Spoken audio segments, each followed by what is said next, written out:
Derecho Procesal Penal 1, Unidad 2, los sujetos procesales y los medios de prueba. Tema 2, la prueba y su valoración. Soy el profesor Daniel Peña Briceño. Estimados compañeros, sean todos bienvenidos a esta clase asincrónica de la semana número 6. Sean todos bienvenidos. Antes de continuar, como siempre, les recuerdo que deben buscar lápiz y papel o habilitar un bloc de notas o un archivo para que precisamente tomen sus apuntes. Recuerden que todos los puntos y elementos que yo voy a exponer durante esta clase va para nuestro test y para nuestro examen. Bien, dicho esto, continuamos. Este tema número 2 de la unidad 2 se subdivide en 4 subtemas. Subtema 1, generalidades doctrinarias, constitucionales y legales, licitud de la prueba.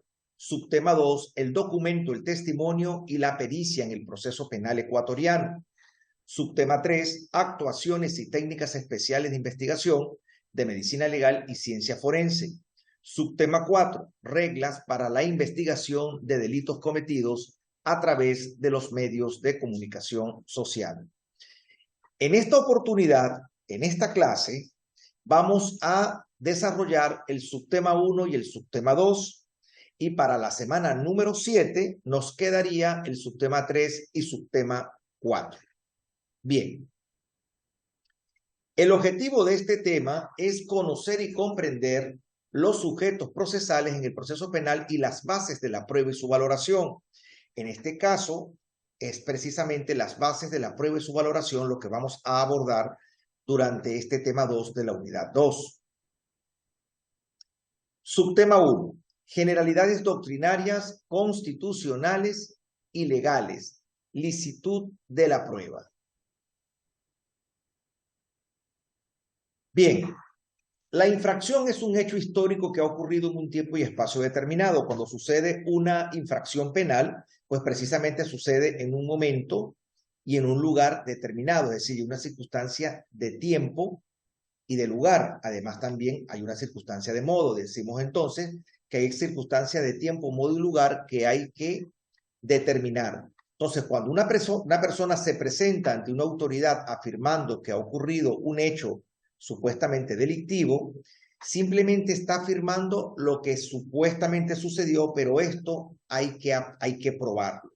No basta con denunciar, no basta con decir que algo ha sucedido o que una conducta ha sido desarrollada por un sujeto, sino que es necesario que se pruebe. Jorge Alberto Silva dice, como un ejemplo a al onus probandi o la dinámica probatoria, dice que, o pone como ejemplo, la actividad del historiador, quien está investigando un hecho pasado. Mismo que comienza, cuando un historiador está investigando un hecho, comienza con una hipótesis, es decir, con lo que parece ser o con lo que cree o presume que ha sucedido, para luego realizar ciertos actos que permiten confirmar o rechazar esa hipótesis o esa afirmación. Luego tendrá que interpretar los resultados y llegará a la realidad. Pues precisamente así es, tal como lo dice Jorge Alberto Silva, precisamente así es la actividad probatoria. La palabra prueba viene en el latín del probatio o probationis, que deriva del verbo probo, probar, probare. Probus significa bueno, recto y honrado. Entonces, lo que resulta entonces en cuanto a la prueba es que lo probado es bueno y correcto. Es decir, que responde a la realidad. Levi Echandía dice que el conjunto de razones o motivos que producen el convencimiento o la certeza del juez respecto de los hechos sobre los cuales debe proferir su decisión, obtenido por los medios, procedimientos y sistema de valoración que la ley autoriza. Por su parte, Guillermo Cabanellas, en su diccionario jurídico, dice que la prueba es la demostración de la verdad de una afirmación de la existencia de una cosa o de la realidad de un hecho. Bien, debemos establecer una diferenciación entre lo que es medio de prueba y prueba. Aquí encontramos en esta diapositiva, vemos en la columna del medio de prueba, luego la columna de la prueba, ¿no? En la columna del medio de prueba vemos que la prueba es la vía de la que se vale el juez en un proceso penal para conocer la verdad de un hecho sobre el cual debe dictar una resolución. Además, el medio de prueba también es lo que consta en el proceso y es el camino como ese hecho se introduce en el proceso. Eso es el medio de prueba. Por su parte, la prueba es el hecho en sí, es la circunstancia fáctica que se lo puede hacer además la prueba ya se fuera del proceso, manifestación exterior. Ahora bien, cuando digo fuera del proceso me refiero a que prueba incluso más allá del proceso una realidad, pero en realidad la prueba se configura como tal es durante la audiencia de juzgamiento. Entonces, el medio de prueba es el instrumento a través del cual se lleva la prueba. Por ejemplo, si se quiere probar, si la prueba se va a referir sobre la existencia de una relación contractual, por ejemplo, entonces el medio de prueba sería el documento, ¿cierto? El medio de prueba sería el documento, el contrato que han firmado las partes. Ese sería el medio de prueba. Pero ¿cuál es la prueba? La prueba es efectivamente que existe esa relación contractual. Por eso es que la prueba es el hecho, es la fuente, es la esencia. Otro ejemplo pudiera ser el testimonio. El testimonio es el testigo es un medio de prueba, ¿ok? Es el medio de prueba, porque es el que va a traer a la sala, que va a traer a la audiencia a conocimiento del tribunal lo que conoce, lo que sabe respecto a los hechos que se investigan. Pero la prueba en sí es lo que diga ese testigo, es el testimonio. Es lo que diga ese testigo que podrá determinar que una persona, o sea, que dos personas se conocían o que dos personas no se conocían o que cierta persona se encontraba en el lugar o que no se encontraba o que los hechos sucedieron de tal o cual modo. Entonces debemos estar claros de que el medio de prueba es el instrumento y la prueba es en sí el aporte, el hecho, la circunstancia fáctica que se aporta en el proceso. Las pruebas pueden ser documentales, periciales y testimoniales, tal como lo establece el Código Orgánico Integral Penal, y la finalidad de la prueba es que el juzgador llegue al convencimiento de los hechos y circunstancias materiales de la infracción, es decir, la materialidad del delito, y a determinar la responsabilidad penal de la persona procesada. Precisamente, lo primero que se busca con la prueba es determinar la materialidad del delito. ¿Y qué es la materialidad del delito? La materialidad del delito no es otra cosa más que la corroboración, la verificación de que efectivamente esa conducta típica establecida en la norma penal se ha llevado a cabo. Es decir, si es que alguien le ha dado muerte a otro, por ejemplo, a otra persona, por ejemplo, si estamos en un homicidio, o si alguien ha abusado de otra, si alguien ha violado a otra, etcétera, es la materialidad del delito, si realmente ha sucedido la sustracción de un bien por parte de una persona que no era su titular, su dueño, sería el robo. Es decir, la materialidad del delito es que si la conducta efectiva, o sea, si el tipo objetivo se ha desarrollado sí o no. Esa es la materialidad del delito. Y si está verificada, pues se verifica que sí efectivamente se ha desarrollado. Ahora bien, además de la materialidad del delito, la finalidad de la prueba es obviamente determinar si la persona que está siendo procesada tiene algún tipo de responsabilidad y establecer en todo caso, si fuese el caso, la responsabilidad efectiva que esa persona tiene. Si fue el autor, ya sea mediato o inmediato, o mejor dicho, si fue el autor material o el autor intelectual, que seríamos lo mismo, o si ese ha sido un cómplice necesario, etcétera. Entonces, la finalidad de la prueba, repito, tal como lo establece el artículo 453 del Código Orgánico Integral Penal, es precisamente eso, determinar la materialidad de la infracción o la materialidad del delito y también la responsabilidad a la que haya lugar. ¿Eso cómo? Pues simplemente a través de que el tribunal debe llegar a un convencimiento de los hechos y circunstancias. Es más, en general, las circunstancias de tiempo, modo y lugar con las cuales se desarrolló. El artículo 454 del COIP establece y enumera los principios del anuncio y práctica de la prueba. Del anuncio y práctica de la prueba, repito. Más allá de ser principios, también son garantías procesales. Recordemos, como siempre he dicho, como le he dicho en otras oportunidades, en otros encuentros, que el principio, cuando ya se encuentra de manera taxativa, perdón, de manera expresa, determinado, escrito en la norma jurídica, entonces pasa a ser, más allá de ser un principio, pasa a ser una garantía. En este caso es una garantía procesal. Es decir, son principios de garantías procesales. Recordemos que esto va en sintonía con los llamados principios procesales, que también son garantías, establecidos en el artículo 5 del Código Orgánico Integral Penal en sus 21 numerales. Bien, hablando de este artículo 454, de los principios de garantías del anuncio y práctica de la prueba, encontramos los más importantes establecidos en este artículo. En primer lugar, el principio de oportunidad. Esto quiere decir que la prueba debe ser anunciada en el momento oportuno de acuerdo al procedimiento. Debe ser anunciada en el momento oportuno. Por ejemplo, si nos encontramos en procedimiento ordinario, debe ser anunciada para la audiencia preparatoria, evaluatoria y preparatoria de juicio, por ejemplo. Entonces, la oportunidad se refiere a eso, al momento en el que se debe desarrollar tanto el anuncio probatorio, ¿ok?, como la práctica. La práctica de la prueba, por supuesto, es en la audiencia de juzgamiento, sin perjuicio de que puedan existir pruebas practicadas de forma anticipada.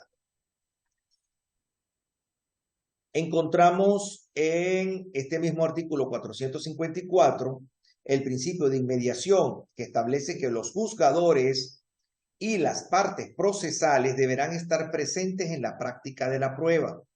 Por supuesto, bueno, el juzgador para poder tener el contacto directo de la práctica de la prueba y poder llegar a lo que establece el artículo 453, a ese convencimiento de la circunstancia de los hechos que se investigan o en este caso que se están juzgando.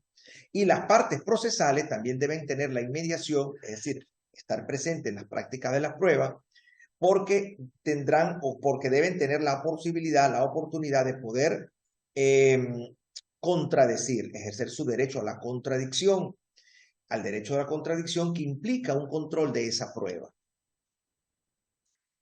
Luego tenemos precisamente el principio de contradicción, que esto establece que las partes tienen derecho a conocer oportunamente en el tiempo debido y controvertir las pruebas, tanto las que son producidas en la audiencia de juicio como las testimoniales que se practiquen en forma anticipada. Entonces, ese es el principio de contradicción, que es la base del sistema adversarial. En cuarto lugar, encontramos la libertad probatoria. Todos los hechos y circunstancias pertinentes al caso se podrán probar por cualquier medio que no sea contrario a la Constitución, los instrumentos internacionales de derechos humanos, los instrumentos internacionales ratificados por el Estado y demás normas jurídicas. Entonces, esto quiere decir que en el Ecuador tenemos libertad probatoria.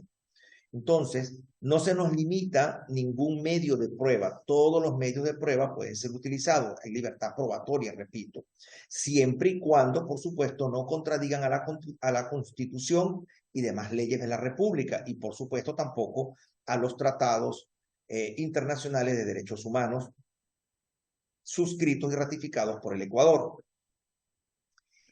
En quinto lugar encontramos la pertinencia, o sea, las pruebas tienen que referirse directa o indirectamente a los hechos o circunstancias relativos a la comisión de la infracción y sus consecuencias, así como a la responsabilidad penal de la persona procesada. Entonces, los medios de prueba o las pruebas que nosotros, los medios de prueba y efectivamente las pruebas que al final vayan a resultar de ello, deben ser pertinentes, deben guardar una relación directa o indirecta, pero preferiblemente directa, obviamente, con los hechos que se investigan. Como ponía un ejemplo, o he puesto ejemplos en algunas clases, usted no puede llevar un testigo, no puede solicitar un testimonio, un testigo, para que simplemente diga que esta persona, que la persona procesada es buena persona, es buen hijo, buen padre, es buen esposo, es buen amigo, es buen hijo de Dios, etcétera, porque eso no es lo que se discute en un proceso penal.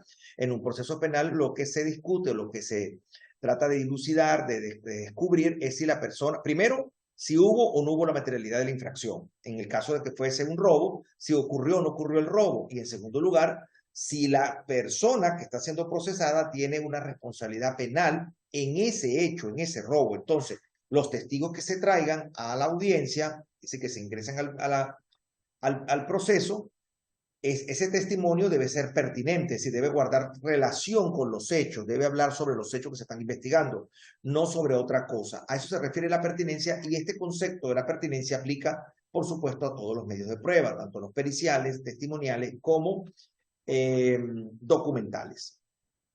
En sexto lugar, la exclusión de medios de pruebas ilegales e ilegítimos. Leo el numeral 6 del artículo 454. Toda prueba o elemento de convicción obtenido con violación a los derechos establecidos en la Constitución, en los instrumentos internacionales de derechos humanos o en la ley, carecerán de eficacia probatoria, por lo que se deberán excluir de la actuación procesal. Se inadmitirán aquellos medios de prueba que se refieran a las conversaciones que haya tenido la o el fiscal con la persona procesada o su defensa en desarrollo de manifestaciones preacordadas. Bien, este principio de la exclusión es lo que en doctrina se conoce como el árbol envenenado y sus frutos, es decir, los frutos del árbol envenenado. Esto quiere decir que todo elemento o toda prueba que se consiga de manera ilegítima, contrariando la Constitución o el ordenamiento jurídico en general, pues son ilegales e ilegítimos y por lo tanto deben ser excluidos. Por eso que se llama principio de exclusión. Deben ser excluidos porque están contaminados, tal cual como un árbol envenenado, o sea, un árbol de veneno, lo que puede producir es veneno. Un árbol de veneno lo que puede producir sería veneno. Puede producir veneno, ¿verdad?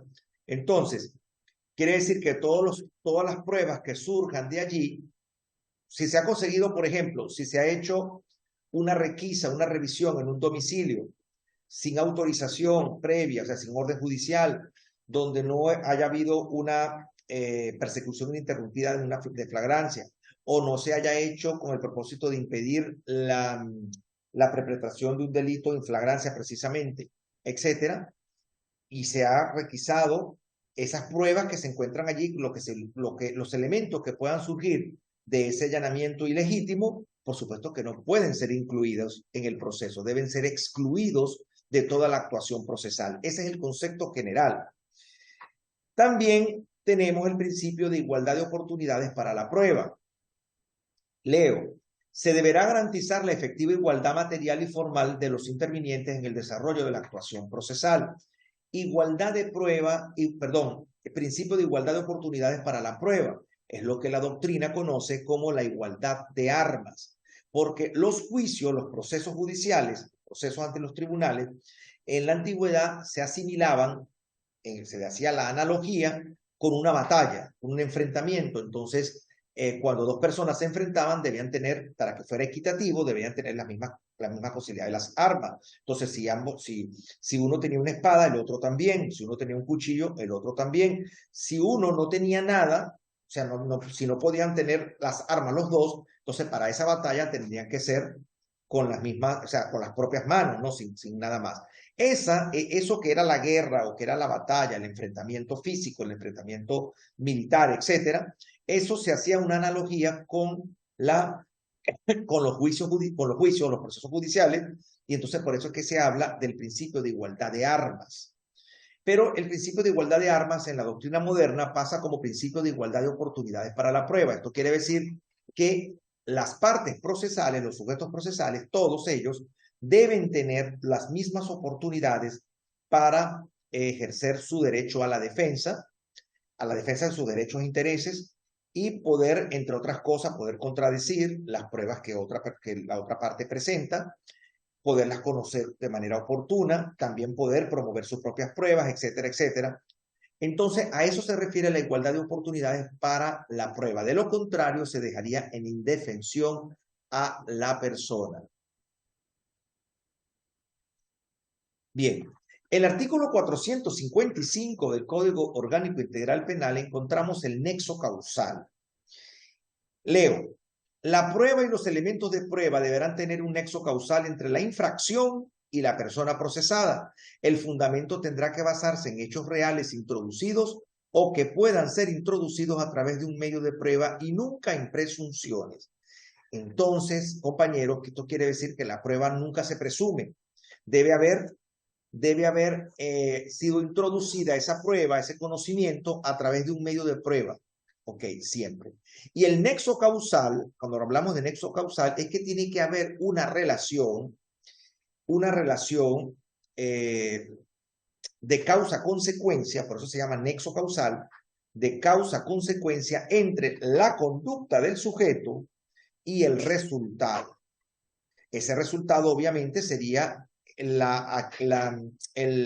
resultado lesivo, el resultado dañoso al bien jurídico que se trate en el juicio.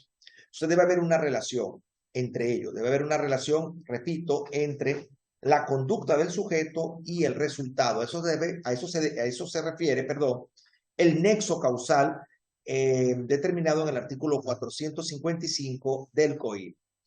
La prueba y los elementos de prueba deberán tener un nexo causal entre la infracción y la persona procesada. Muy bien.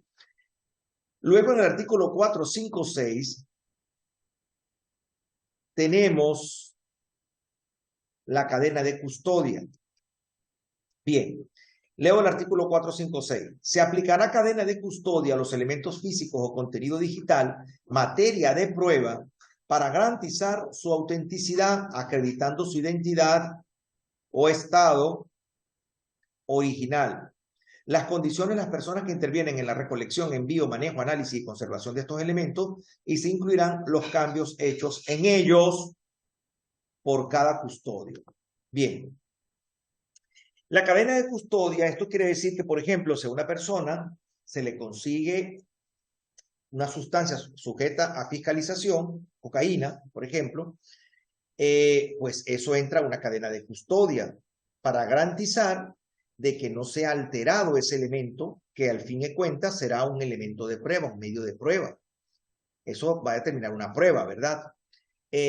También un arma o cualquier objeto, etcétera, serán sometidos a cadena de custodia. Bien. En cuanto a los criterios de la valoración de la prueba, esto ocurre obviamente ya en la audiencia de juzgamiento y lo encontramos en el artículo 457. Por su parte, el artículo 458 nos establece la preservación de la escena del hecho o indicio. Leo, la o el servidor público que intervenga o tome contacto con la escena del hecho e indicio será la responsable de su preservación hasta contar con la presencia de personal especializado. Igual obligación tienen los particulares que por razón de su trabajo o función entren en contacto con indicios relacionados con un hecho presuntamente delictivo.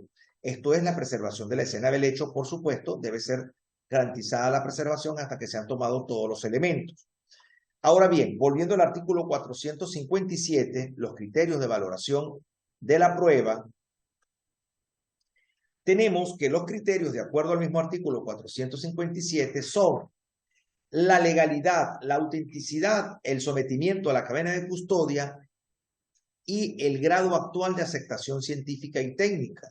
Entonces quiere decir que a la hora de valorar la prueba, que eso lo va a hacer obviamente el tribunal, no lo van a hacer las partes, sino el tribunal, quien al fin y al cabo es quien va a tomar decisión. Deberá verificar entonces su legalidad en cuanto a que sea legal, o sea, que sea obtenida de manera legítima, que no sea producto del árbol envenenado. 2, que sea auténtico, es decir, que se encuentren en las condiciones originales tal cual como entraron al proceso. Recuerden, por allí vemos la cadena de custodia, se relaciona con la cadena de custodia. Su sometimiento a cadena de custodia, es decir, que se haya preservado, que esa cadena de custodia no se haya roto. Recuerden que cada vez que hay una entrega entre un servidor público, un servidor a otro servidor, es decir, alguien encargado de tener esos elementos de prueba, se le entrega a otro, debe haber una bitácora de esa entrega.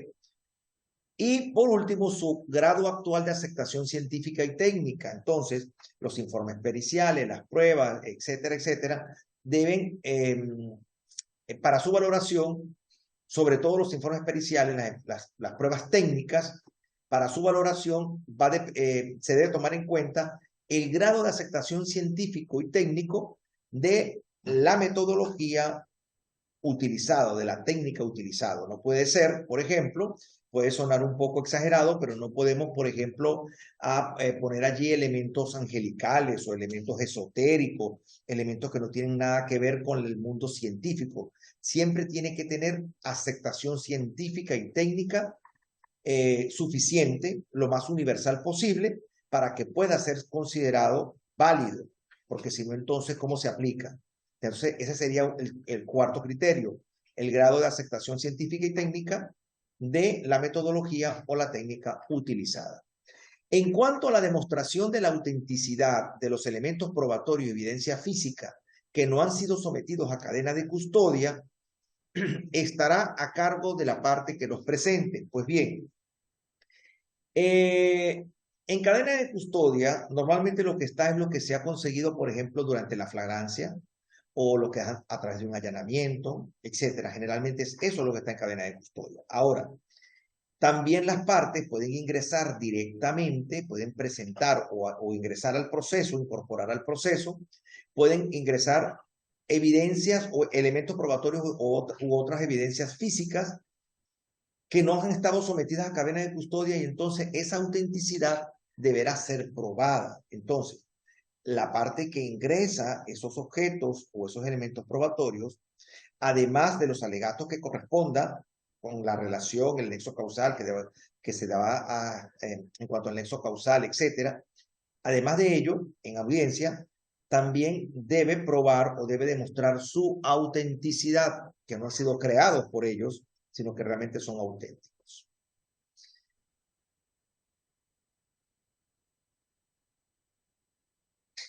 Bien, sobre la licitud de la prueba, resulta oportuno distinguir entre la prueba ilícita o prohibida obtenida con vulneración de ciertos derechos, la cual será inadmisible de acuerdo al artículo 454, efectivamente, artículo 454,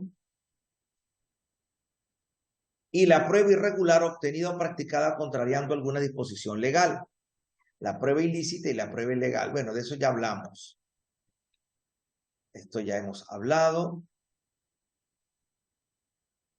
Bien, el artículo 76 constitucional declara que será nula, o sea, que carecerá de toda validez, la prueba obtenida con violación de derechos constitucionales.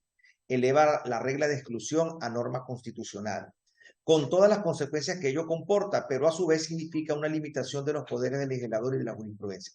Entonces, de acuerdo, o sea, este principio de la exclusión ya tiene rango constitucional en el artículo 76. Lo mismo, toda prueba que sea contraria a la Constitución y la ley, pues debe ser excluida totalmente del proceso.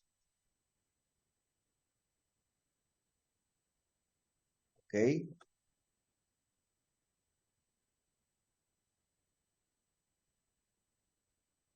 Estos artículos 454, 470, 484 y 604 se refieren a la exclusión de las pruebas por ilícitas. Bien, el subtema 2, el documento, el testimonio y la pericia en el proceso penal ecuatoriano. Aquí tenemos, compañeros, entonces, los medios de prueba, sabemos, son los documentales, testimoniales y periciales. Bien, acá tenemos que referir mucho al Código Orgánico Integral Penal, por supuesto. Documento. Bueno, recordemos que en el documento se denomina documento a la manifestación de un pensamiento que ha tomado cuerpo en caracteres de escritura. Bien, el COI contempla como prueba documental tanto los soportes materiales como los contenidos e instrumentos digitales. Es decir, la evidencia documental comprende toda clase de escritos, grabaciones de audio o video, grabaciones de diversos sistemas informáticos, fotografías, reportes de exámenes médicos o cualquier objeto similar a esto. Entonces, tenemos, compañeros, que el documento no es solo ese documento escrito en papel, no. Y no es solamente tampoco el documento digitalizado, sino que también tenemos allí los videos, los audios, fotografías, todo tipo de grabaciones.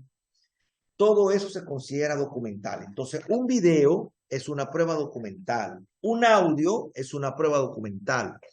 Un contrato, una carta es una prueba documental. Una nota de suicidio escrita es una prueba documental. Ya sea impresa o digital, es una prueba documental. La teoría del caso de la defensa, aquí tenemos un ejemplo aquí en la diapositiva.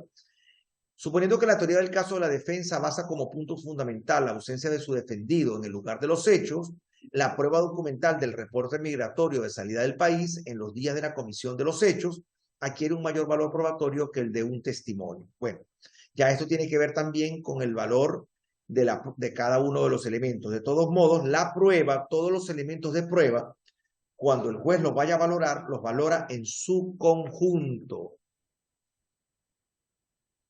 Bueno, tenemos que pueden haber documentos públicos y documentos privados, por supuesto. Bien.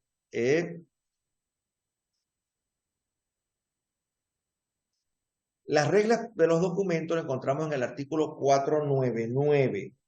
499 del Código Orgánico Integral Penal. Vamos a referenciarnos allí. 499. Bien. El documento, las reglas generales del documento, establece lo siguiente: la prueba documental se regirá por las siguientes reglas. Se regirá por las siguientes reglas. 1. No se obligará a la persona procesada a que reconozca documentos ni la firma constante en ellos, pero se aceptará su reconocimiento voluntario. 2. El fiscal o el defensor público o privado podrá requerir informes sobre datos que consten en registros archivos, incluyendo los informáticos que se valorarán en juicio. 3. No se hará otro uso de la correspondencia de los otros documentos agregados al proceso que el necesario para esclarecer los hechos y circunstancias en materia de juicio y de sus posibles responsables. 4. Si los documentos forman parte de otro proceso o registro, o si reposan en algún archivo público, se obtendrá copia certificada de ellos y no se agregará originales, sino cuando sea indispensable para constancia del hecho. En este último caso, la copia quedará en dicho archivo, proceso o registro, y satisfecha la necesidad se devolverán los originales, dejando la copia certificada en el proceso. 5. No se podrá hacer uso procesal o extraprocesal de ninguno de los datos que suministren los documentos si versan sobre asuntos que no tienen relación con el proceso. Recuerden la pertinencia. 6. Podrá admitirse como medio de prueba todo contenido digital conforme con las normas de este código. Ahora bien, haciendo una distinción entre documento privado y documento público, tenemos que el documento privado, bueno, aquí los encabezados están al revés, ¿no? Porque donde dice documento privado debería decir documento público, y donde dice documento público debe decir documento privado. De tal suerte que está invertido la columna aquí, la copia que se hizo acá del documento a la diapositiva. Tenemos que el documento público está hecho por funcionarios públicos, por ejemplo, por notarías, por ejemplo, mientras que el documento privado está hecho por particulares, no hay intervención estatal y no hay formalidad. Recuerde que en esta diapositiva les repito que están invertidos estos dos títulos, donde dice documento privado, debería decir público, y donde dice documento público debería decir privado. El otro medio de prueba es el testimonio, y el testimonio es una de las prácticas más antiguas que se tienen. Bien, el testimonio a lo largo de la historia pues ha tenido mayor o menor validez. En algún momento el testimonio fue la prueba reina, es decir, con la confesión de parte, relevo de pruebas, se decía, a confesión de parte, relevo de pruebas. Eso ya no se aplica. Recuerden que la prueba, repito, como lo dije hace unos minutos, se toma en su conjunto, el todo, o sea, todos los elementos de prueba se contrastan entre sí, se busca la coherencia que tienen o la incoherencia que pudiera surgir allí para poder valorarse y llegar a una decisión por parte del tribunal. Bueno, el testimonio, leo, es una de las prácticas más antiguas que la humanidad ha utilizado como herramienta de apoyo a sus decisiones en su deseo de hacer justicia, de forma que acertadamente se ha sostenido que los testigos son los ojos y los oídos de la justicia. Así era antes, ya no tanto. Para Clara Olmedo, el testimonio es toda declaración producida dentro de un proceso por medio del cual el testigo transmite un conocimiento adquirido por los sentidos y destinado a dar fe sobre datos o circunstancias que interesan a la investigación y búsqueda de la verdad. De modo que, dotándole de un punto de vista jurídico, el testimonio es un acto procesal, eso es muy importante, por el cual una persona informa a un juez sobre lo que sabe de determinados hechos. Ahora bien, repito, ningún elemento de prueba por sí solo va a originar una decisión, todos tienen que estar considerados en conjunto, recuerden. Bien. La etimología en cuanto al testimonio. Tomando como punto de partida que la palabra testigo viene de testando, testar es declarar, referir o explicar, o bien de testivus, dar fe a favor de otro. Testigo es toda persona física que manifiesta ante los órganos de la justicia lo que le consta por haberlo percibido a través de los sentidos en relación con la conducta o hechos que se investiga. Lo que distingue este medio de prueba es la aparición de un sujeto entre el investigador y el estado de los hechos, quien porta el conocimiento que el primero necesita. Es el testimonio. Bien, aquí vemos algunas diferencias entre documento y testimonio. El documento goza de legitimidad mientras no haya una pericia en contra, mientras que el testimonio se puede constatar falsedades al momento de escucharlo. En el documento, un solo documento, o sea, el documento es un cuerpo, hay un documento, o sea, cada documento forma parte, es una unidad, cada documento es una unidad, mientras que el testimonio puede ser interrumpido con preguntas, pues, se divide. No se modifica, el documento no se modifica al momento de su producción, porque recuerden que en audiencia lo que se hace con el documento es mostrarse a cada una de las partes a cada uno de los sujetos procesales en su parte sustantiva, en su parte principal. Mientras que el testimonio se puede rectificar. Un testimonio se puede rectificar, o sea, durante el mismo interrogatorio y contrainterrogatorio, por supuesto. Bien. En el artículo 502 encontramos las reglas del testimonio. Artículo 502 del COIP.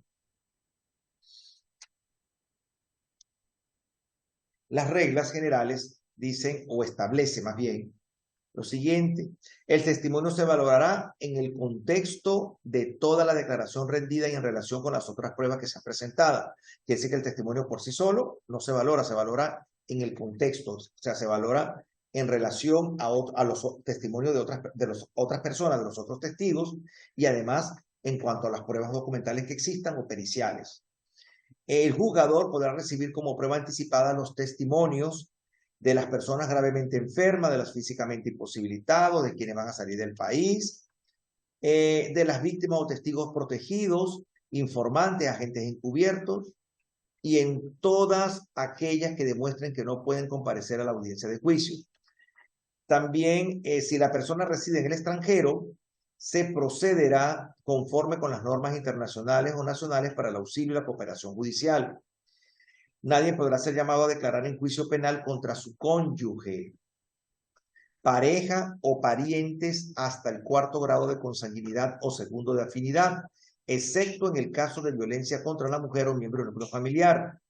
Sin embargo, serán admisibles las declaraciones voluntarias de las víctimas de una infracción o de sus parientes con independencia del grado de parentesco. Quiere decir que nadie podrá ser obligado a rendir testimonio si se encuentra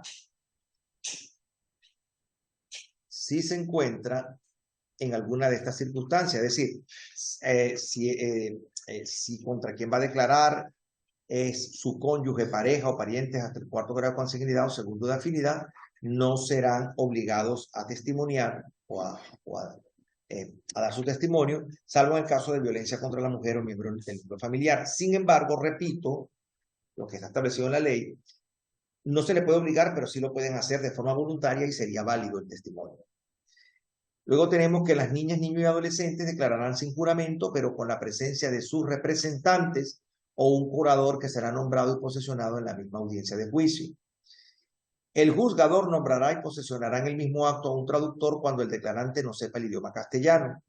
Si la persona que declara es sordomuda, la o el juzgador recibirá el testimonio por escrito, si no sabe escribir con el auxilio de un intérprete o, a falta de de una persona acostumbrada a entender al declarante, a quien se le posesionará en el mismo acto. Los testimonios no podrán ser interrumpidos, salvo que exista una objeción por parte de los sujetos procesales. Las personas que sean llamadas a declarar y que se encuentren en situación de riesgo tendrán derecho al resguardo proporcionado por el fiscal a través del Sistema Nacional de Protección. El testimonio se practicará en la audiencia de juicio, ya sea en forma directa o a través de videoconferencia, con excepción de los testimonios anticipados. Los servidores públicos que gozan de fuero de Corte Nacional podrán rendir su testimonio mediante informe juramentado. Quienes rindan testimonio deberán informar sobre sus nombres, apellidos, edad, nacionalidad, domicilio, es decir, las generales de ley. Luego tenemos que al momento de rendir testimonio se prestará juramento en todo cuanto conoce y se es preguntado. Entonces, toda persona que rinda testimonio deberá juramentarse, o sea, deberá hacerlo bajo juramento, prometiendo decir la verdad y nada más que la verdad, y de lo contrario podrá cometer perjurio. Esto no aplica a la persona procesada. La persona procesada nunca se le tomará juramento, y tampoco aplica a niños o adolescentes que sean llamados a rendir algún testimonio, como ya lo vimos antes. Eso no aplicaría en todos casos. Bien.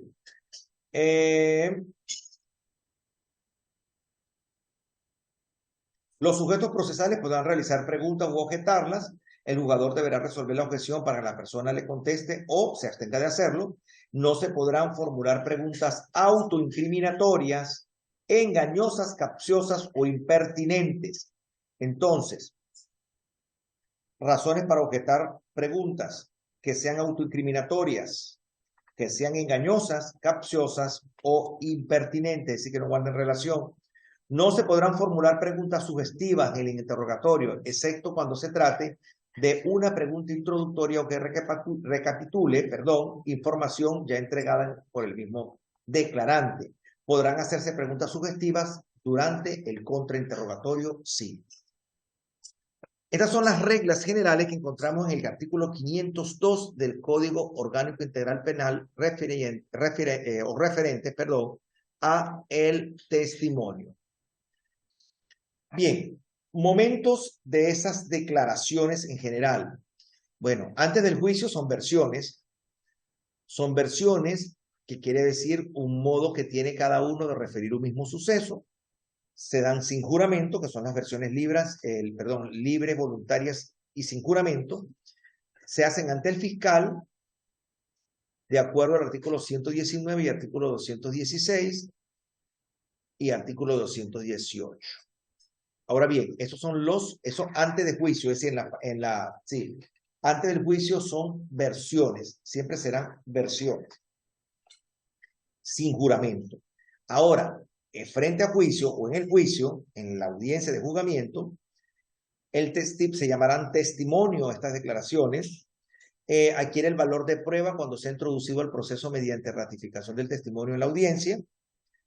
se hace con juramento y ya no se hace ante el fiscal, sino que se hace frente al juez o al tribunal. Recuerden que se hace con juramento salvo al procesado y a los adolescentes y menores y niños. O sea, niños, adolescentes, niños y adolescentes no prestarán juramento y la persona procesada tampoco tendrá que juramentarse. Bien. Bueno, hay testimonios de la víctima, está el testimonio de la persona procesada y también está el testimonio de los terceros, o sea, todos los demás. Bien.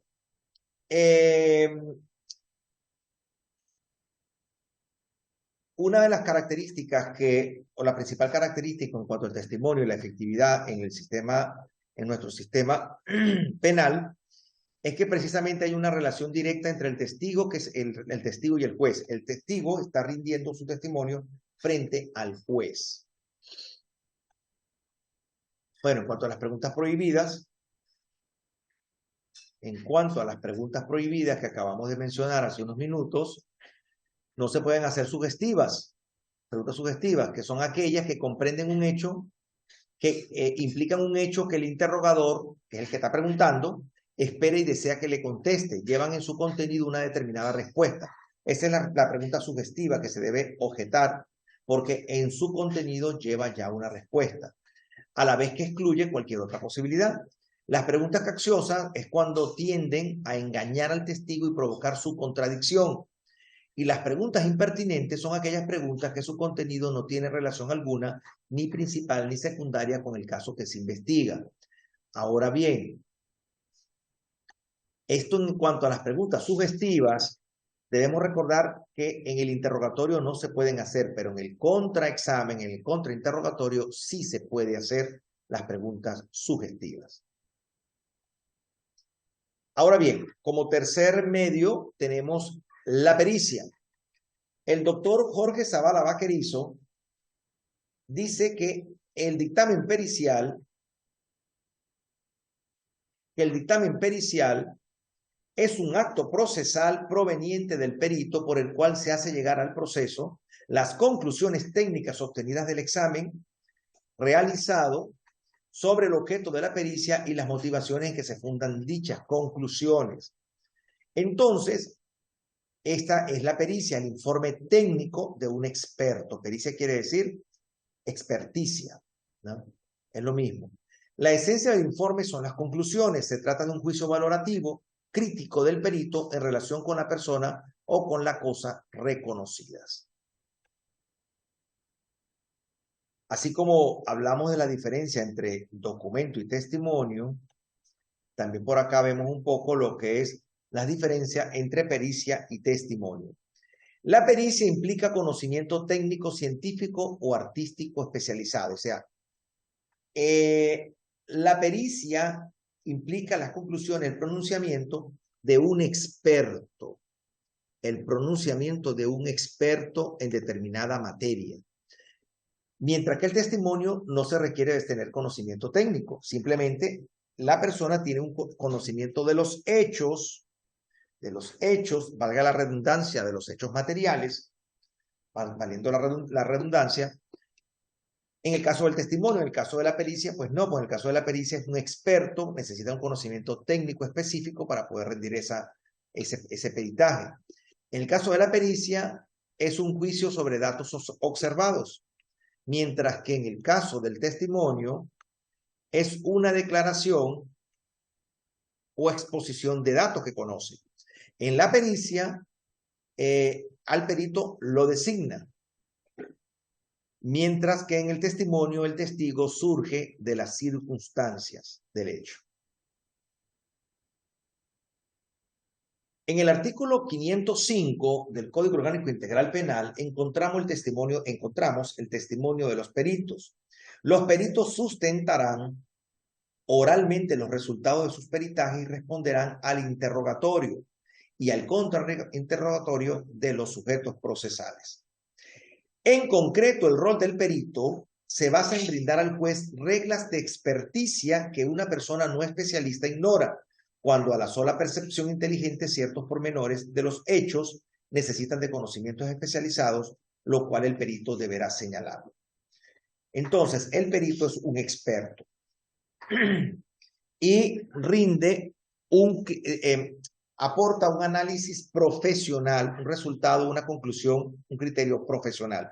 Mientras que el testimonio, o sea, el testigo común y corriente, el testigo, el tercero que es testigo común y corriente, pues no necesita ese conocimiento técnico, sino lo que necesita es saber de los hechos que está declarando, precisamente. Bien.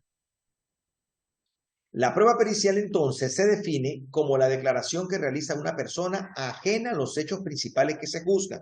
Recuerden que el perito ni es víctima, ni es procesado, y tampoco estuvo en el lugar de los hechos, tampoco es un testigo, o sea, tampoco es testigo, precisamente, ni directo ni indirecto. Entonces, la prueba pericial se define como la declaración que realiza una persona ajena a los hechos principales que se juzgan, con el objetivo de auxiliar el conocimiento del tribunal sobre los mismos o circunstancias relativas al proceso, para lo cual el declarante, es decir, el perito, deberá poseer conocimientos suficientes sobre la materia pertinente, compañeros. Bien. Esto ha sido el desarrollo del subtema 1 y el subtema 2 de la unidad, del tema 2 de la unidad 2. Repito, subtema 1 y 2 del tema 2 de la unidad 2, que refiere a la prueba y su valoración. En nuestro siguiente encuentro, nuestro siguiente video, tendremos el subtema 3 y el subtema 4 de este tema, para cerrar la unidad. Muchas gracias por su atención y espero sus dudas, comentarios u observaciones en nuestra clase sincrónica. Muchas gracias.